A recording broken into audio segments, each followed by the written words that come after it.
But I knew the snow would not stop the Globetrotters from coming in here today because nothing stops them, really. Nothing can stop the Globetrotters. They're always here. They always have a smile on their face. Handles Franklin joins us. The Globetrotters are going to be at the Van Andel Arena Sunday, January 24th at 2 o'clock. And if you've never seen their show, you need to go because it's a lot of fun. And I can remember as a kid watching them on Wide World of Sports back in the day. Great times for us. And I had the distinct honor, I would say about 20 years ago, to play against them. They let me play for the Washington Generals, and I got my pants pulled down at the free throw line. Well, hey, those are memories that you'll remember forever. That's what it's about, creating memories that last a lifetime. Exactly. And I got to tell you, Handles, I got hot. I hit 3 3-pointers. Uh-oh, we might have to bring you back out. Yeah. I don't know how. Somehow it just was everything I was throwing up there. So when you're growing up, you go and play college ball and stuff. Did you ever dream you'd play for the Globetrotters? Well, for me, it was my only dream. I never had another goal. Really? Since I was 6 years old. You know, I saw the Harlem Globetrotters on the cartoon Scooby Doo, and I knew I either wanted to solve mysteries or play for the Globetrotters. It's actually a dream come true, which makes it equally important to tell kids that their dreams are attainable with hard work, because I'm a living testament to that. Yeah, they had a basketball court on top of their bus, I believe. Yeah, you know, they had a couple episodes on Scooby Doo. I saw that. Yeah. I saw them on that cartoon. I picked up a ball and never put it back down. Well, you raise a good point, because I think being a Globetrotter is as much social as it is basketball skill, although you do have some basketball skills, and we'll get into that in a minute. But talking to kids and talking to people in the communities that you go to is a huge part of your show, right?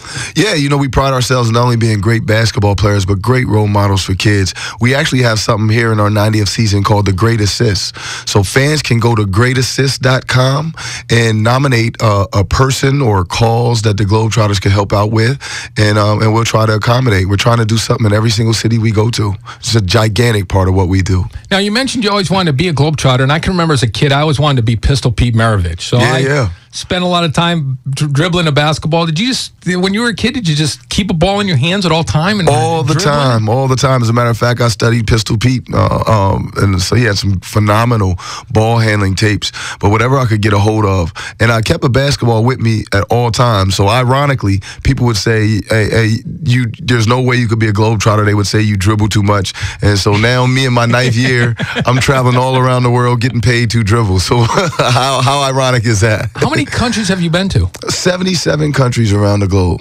Good Lord. Yeah. And the travel itself, is that, I mean, to me, it would be bothersome to be on a plane for a long time and then have to get off and play some hoops. But do you get used to that? Well, a lot of times we're on a tour bus. Most of the time we're on a tour bus, but we do fly and play.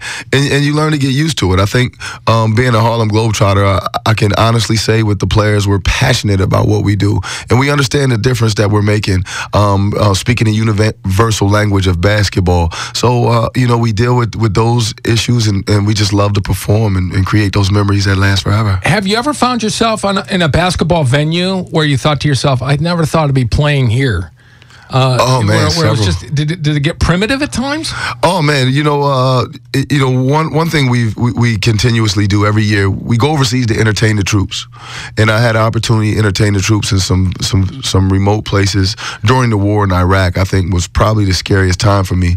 But you learn to get such a great appreciation for what our troops do for us, and you never would have believed that you would be able to hear bombs as you're playing. We hit the ground and the troops are looking at us like we're crazy.